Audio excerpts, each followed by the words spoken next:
SI அவங்களும் கூட அவங்களோட ஒரு கான்ஸ்டபிள் பொண்ணும் செங்கல்பட்டு சைடில் போயிருக்காங்க.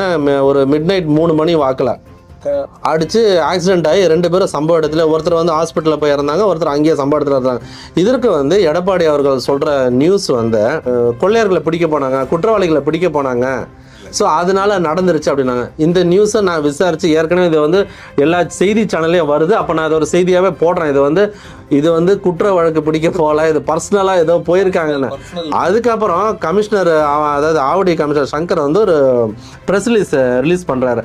அதாவது என்னென்னா, இவங்க வந்து குற்றவாளியை பிடிக்கலாம் போடலை, பர்சனல் டியூட்டியில் லீவை போட்டு போயிருக்காங்க. அதுவும் இல்லாமல் ரிப்போர்ட்டிங் பண்ணாமல் போயிருக்கிறாங்க.